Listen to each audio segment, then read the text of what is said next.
staples of South Indian cooking are Moringa leaves or drumstick leaves. These leaves are great in that they have a lot of antibacterial properties to them, and they're also chock full of nutrients. The other great thing about these leaves is that they grow like weeds, so you pretty much will find them either in your neighbor's backyard or in your own backyard.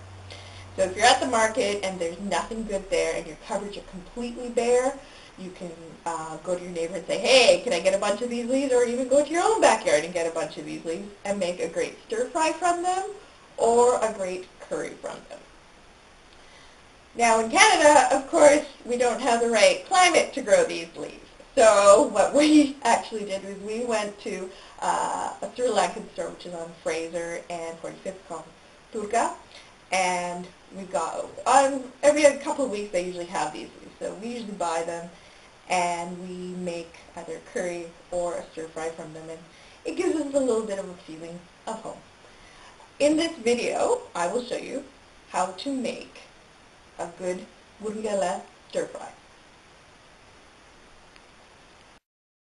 For this recipe, you will need 1 teaspoon of salt or to taste, 2 tablespoons of canola oil, 2 medium-sized white onions diced, 3 dried chilies chopped, 1 teaspoon of mustard seeds, and 5 bunches of drumstick leaves.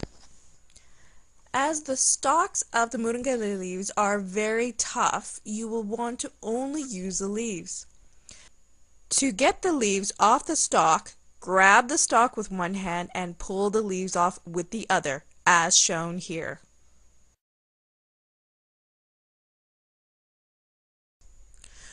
Once you have taken all the leaves, wash them thoroughly with water, and then drain them with a colander.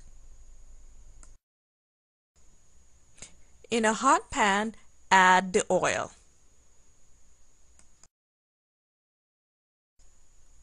When the oil is nice and hot, add the mustard seeds.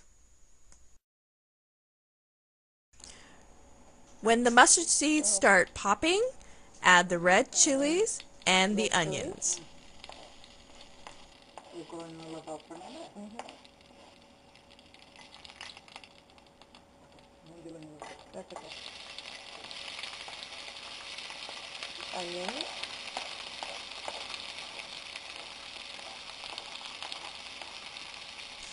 Sauté the onions until they are slightly brown.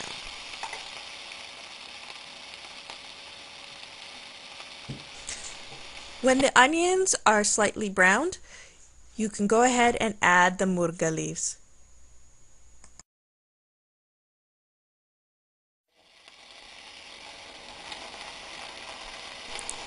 After you've added all the leaves to the pan, you want to constantly stir, making sure that they don't get stuck to the bottom of the pan or clump up.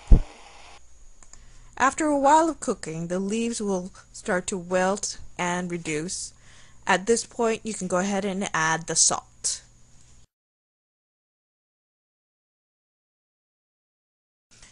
After adding the salt, keep sautéing the leaves.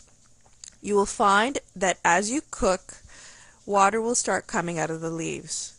You will want to keep cooking the leaves until all the water has evaporated. After all the water has evaporated, the leaves should look like this. At this point, the dish is done and you are ready to eat. So the version of the Moringa stir fry that we just showed you is completely vegetarian. Other non-veg variations that you could do would be adding dried anchovies to it, dried shrimp to it, or even just regular shrimp. It's totally up to you.